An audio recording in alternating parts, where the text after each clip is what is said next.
It can be hard asking for help at work, especially if you have been promoted. I'm talking to my leaders here.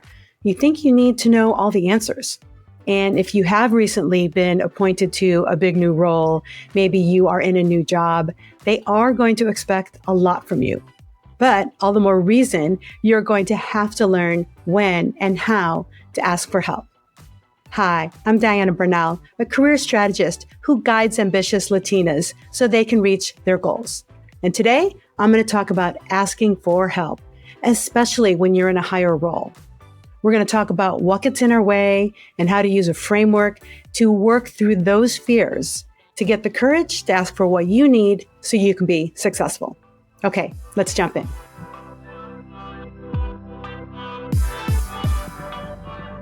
Asking for help is hard enough as it is. And then let's just layer on top of it the whole Latina experience where we have raised to be tough and self-sufficient. And we saw our parents, especially our moms, being very resourceful.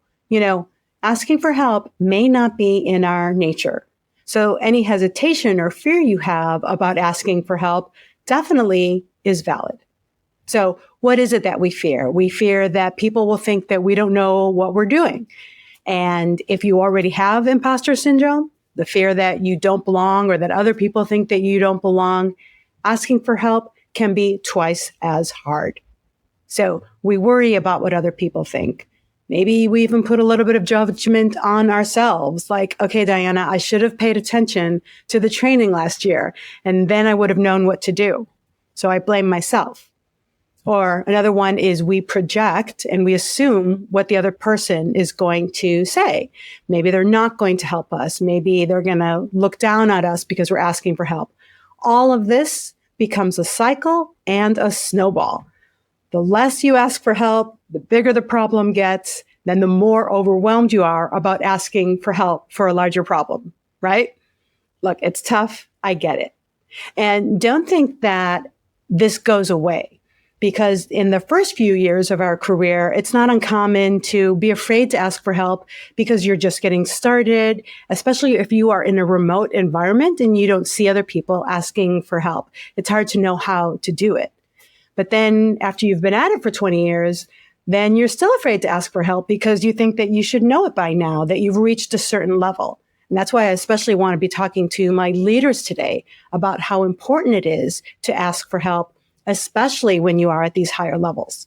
Because each time you reach a new level of success, you need new resources, new skills. Think about that.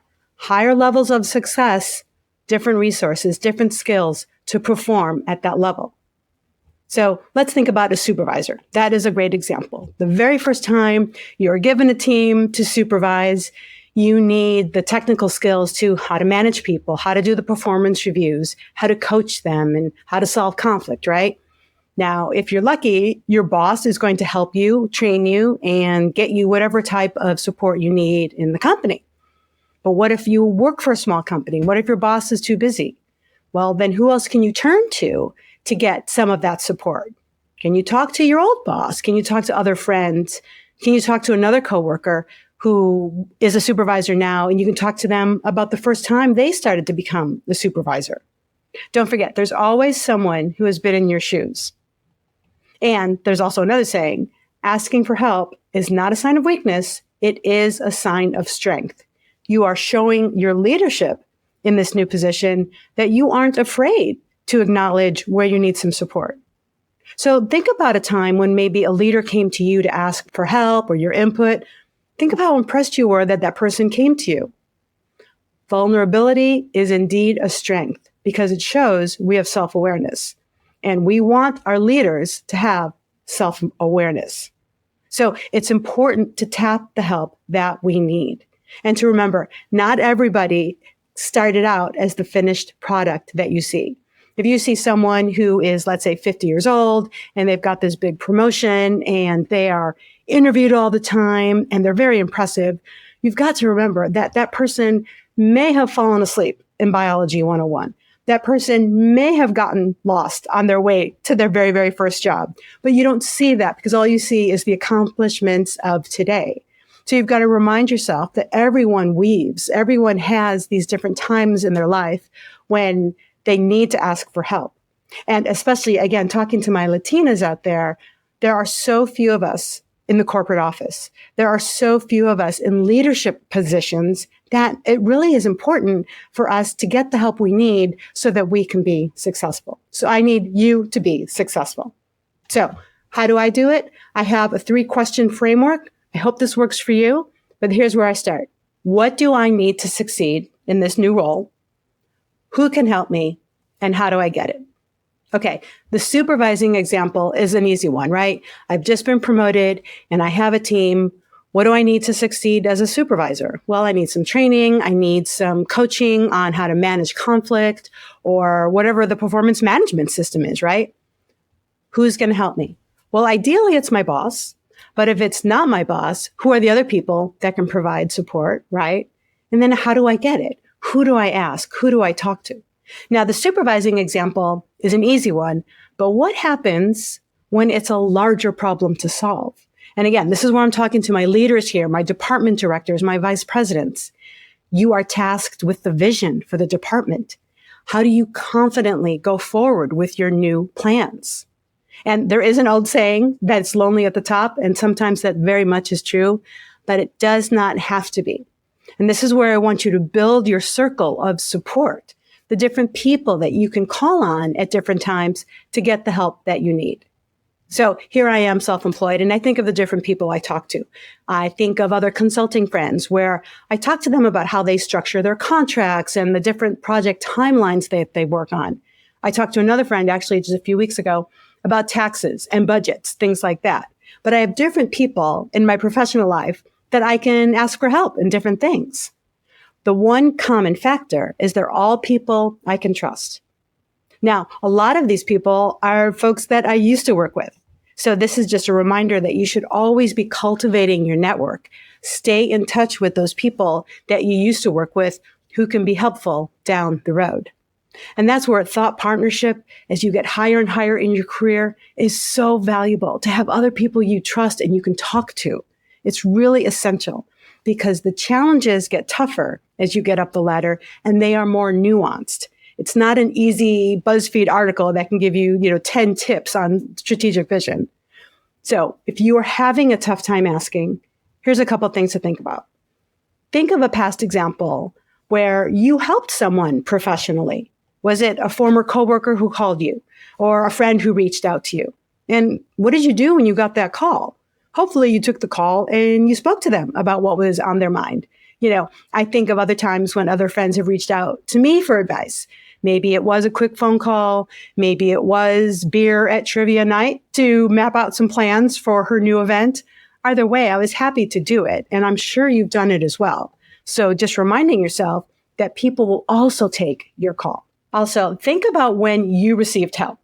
Think of a time when you took a risk and you asked someone for help. So what did you gain by asking for that help? And how did it accelerate your process? And I'm going to use this podcast as a great example of the ways that I definitely had to have help to get this going. And I had the technical and the strategic help that I needed. The technical was I was driving myself crazy trying to figure out microphones and platforms and podcast hosts and all these things. And finally, as my husband saw me up at night every night trying to figure all this stuff, he said, "Do you want to hire someone to do that for you?" And it didn't strike me that I should or could do that. And of course, I was like, yes, definitely. So thank you, Serena, for being the awesome editor that is bringing this all to you right now. But it took someone else to highlight that for me, that maybe this wasn't where I should be spending my time. Then there is the strategic help that leaders need, talking through the vision of what is this thing supposed to be. So that's when I called a digital guru, my friend Alex. Thank you, Alex, who I'm sure is listening on Spotify. And I talked to her about the format of my podcast and is it a marketing tool or should I charge for it? And how does it fit into my overall business? So she gave me some advice. She told me to stop worrying about this. She gave me some examples of what I should be focused on. And it was a terrific investment and a lot of fun. And $50 over lunch got me some strategic guidance that I needed. But I wouldn't have been able to figure that out on my own. I had to go to someone who knew something that I did not. So asking for help, if this helps you frame it better, is an investment in your professional development. You learn more from the people around you. You learn a lot about the people around you, right? Who are the people who are willing to help? And then you get closer to that one thing, right? So in this case, I got the podcast up and running. Now I have a strategy and I have the people around me that can help me with my business. One thing to think about, by the way, little side note here. If you find yourself really hesitant and you're not asking for help, is it that you're afraid to go to your boss, right? Do you not have the rapport? Do you need to do some relationship building with your boss or whoever the leader is that you're having a tough time getting some help from?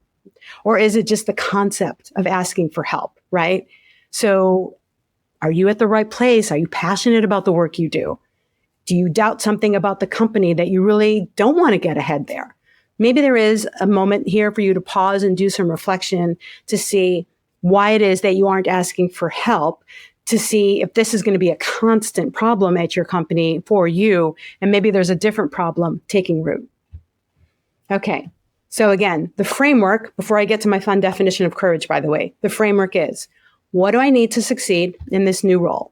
So whether it's tactics and technical help or vision and strategy, right? Different people for different solutions. Who can help me? In this case, it was someone who had different experience than I, more experience than I. And then how do I get it? I hired Serena. She's not even in state. I took Alex to lunch. I had not seen Alex in at least 2, maybe even 3 years. But I got the courage to call her. And I want to talk about courage for a second. I looked online for the definition of courage, and I didn't like what I saw. So I went to this good old-fashioned dictionary from college, right? It is heavy as heck, right? And I looked for this old definition of courage that I really like. So I want to share it with you and I'll walk you through it. And I might edit it a little for our purposes, but this is what the American Heritage Dictionary from last century says about courage. It says, courage is the state or quality of mind or spirit. I like that one. The spirit that enables one to face danger. Now, hosting a podcast or being a supervisor should not involve danger, but we'll just go with it for now. The spirit that enables one to face danger with self-possession, confidence, and resolution. And I so love all 3 of those things. And if you want to replace danger with discomfort, please do. So the spirit that enables one to face discomfort with self-possession. I am in charge. I am composed, right? Confidence. I have belief that I can do this thing, whether it's the project, the supervising, the podcast, or even the confidence that I can ask someone for help. And resolution. I will do this. And that's why I love this particular definition, because you can have all the self-possession and be all pulled together and confident. But if you don't do the thing, you're not going to get the help you need and you're not going to get ahead, which is what we're trying to do here. We're trying to lift each other so that we can start taking those positions of leadership in corporate America that I know that you are well capable of. And we just need a little boost. We just need a little support to get you there. Okay. Drop in the comments when you asked for help. I want to hear how it went, and I want to hear anything else that you have to share. Thanks for joining us. Subscribe. I'll see you next week. Thank you for listening.